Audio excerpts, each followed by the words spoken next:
In the previous set of videos, we saw the basic definition of what is A cross B, the Cartesian product, and what is the meaning of a relation. That is, a relation is a subset of A cross B, and also a function, a special case of a relation.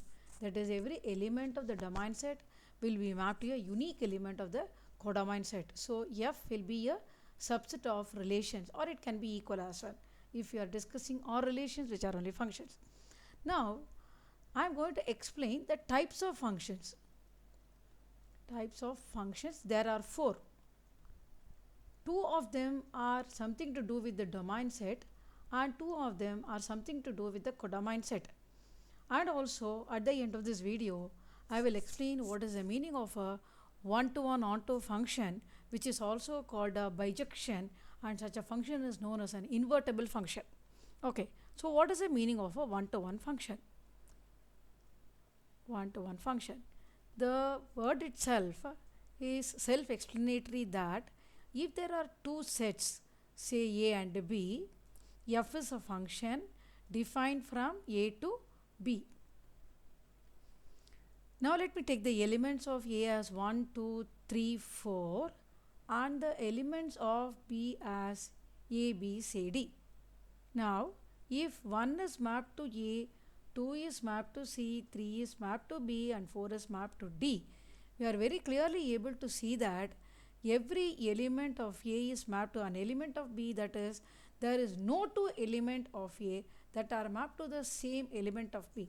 Such a situation is known as a one-to-one function. That is, every element of A, that is only one element of A, is mapped to an element of B. Number 2 is the case of a many-to-one function. Even in this, the word itself is self-explanatory that many-to-one function will be. Let me take again the sets A and B and let G be a function defined from A to B. Elements of A are say 1, 2, 3 and elements of B are say A and B. Let me take the situation as all the three elements of A are mapped to the same element small a of capital B. This is a situation of many to one function. Many to one function. Even though an element B is left over in capital B, such that it doesn't have a pre-image at all in capital A, it is still a function because we can have an element which is left over in B. So recollect with that, it is a situation in which the codomain is greater than the range. The codomain is A comma B and the range is only A. Now coming to the next case of after having done many to one function, the third one is the situation of what is an onto function. An onto function, and as I told you, the one-to-one function and many-to-one function is something to do with the domain set, whereas this onto function and the next one which I am going to explain is into function. Both of them are something to do with the codomain set. So let me take the sets A and B and let F be a mapping defined from A to B.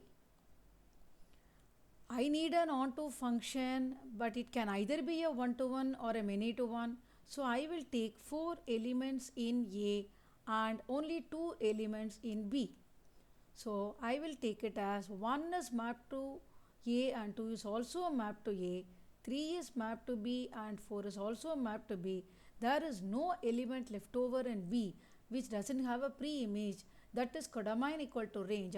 Such a situation is known as an onto function. That is, every element of B having a pre-image in A, so the situation will be codomain equal to range.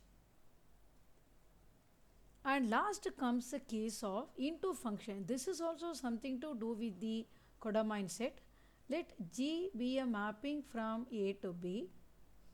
Let this be domain set A and this be the codomain set B. And since I need an into function, I should have more elements in B. That is, let me take the elements of A as 1, 2, 3, 4 and A, B, C,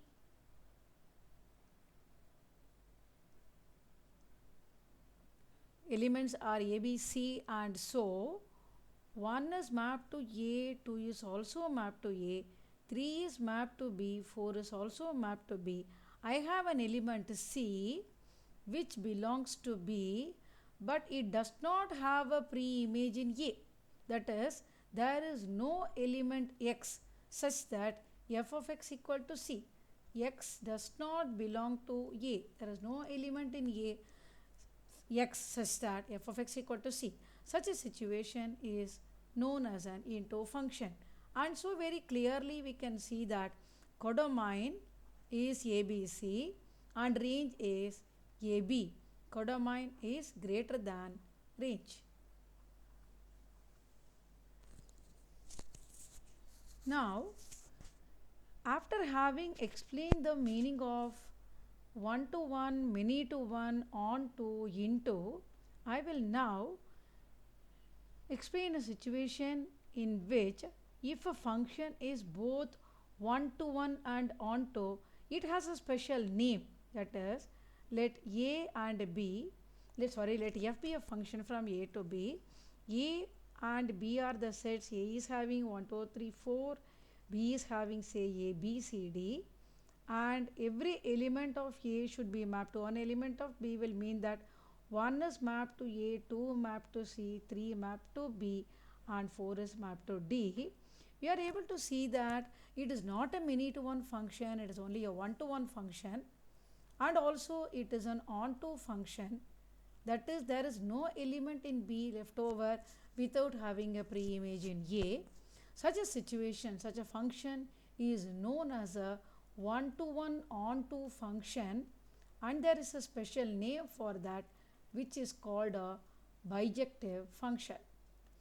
We also have one more name for a one to one function. It is injective function, and onto functions are known as surjective. Hence, a bijection is a one in which both injective and surjective holds. Surjective holds. A bijection is a situation in which for a function both injective and surjective holds. So lastly, I also will mention the meaning of an invertible function. So when we are given a function and asked to check for invertible, we have to check whether f inverse exists or not. That is, f inverse exists or not. Okay. So for that, actually we have to check for the function being one to one and on to. Why? Why? What that has to do with a function being invertible? The invertible case of a function. Okay. Now I have explained that. Let me take the situation. I have already explained that a function has to be one to one if every element of only single element of A is mapped to a single element of B. So if it is not so, what will happen? We will see. Why it will cease to be invertible, I will see. Let this have 1, 2, 3, 4 and this have A and B. If this is not a one to one function, that if it is a many to one function, then let me take that both f of 1 and f of 2 are A, small a I mean, and f of 3 and f of 4 both are B. This is a situation of many to one onto function. So f is from A to B will imply that f inverse will be from B to A. That is, I have to flip over the sets the other way around. That is, A and B are here, B, capital B, and 1, 2, 3, 4 here, capital A. This will mean that A is mapped to both 1 and 2, B is mapped to both 3 and 4, in which case it is not at all a function. That is, one element of A, capital A, or the domain set should have a unique image. That is the basic definition of function. Therefore, it ceases to be a function if it is not a one-to-one function. Hence, we say that f inverse will exist for a given function f, that is the inverse of that function will exist only if it is one-to-one. There is one more property that I have to check for a function being invertible. that is onto. What is the meaning of onto? There is no element left over in the codomain set which doesn't have a pre-image. That is the meaning of onto. So let me see the situation. Let f be a function from a to b. If it is not onto, then what will happen? Let me see. It will be a case of a, b, c, d, e, one element left over. So 1 map to a, 2 map to b, 3 map to c, 4 map to d, and e doesn't have a pre-image. This is a function, but what if we are going to define f inverse from b to a? F inverse is obviously defined from b to a. So when I flip over the elements, that is, I am going to have elements a, b, c, d, e in b, and in a 1, 2, 3, 4. And how are we going to map it? A to 1, b to 2, c to 3, d to 4. Now there is an element e which is left over without an image. So recall with the basic definition of functions.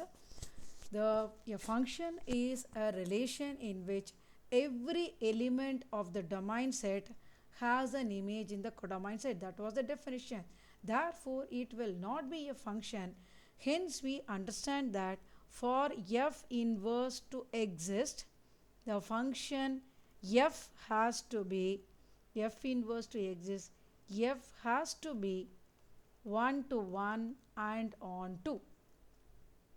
That is, it should be a bijection.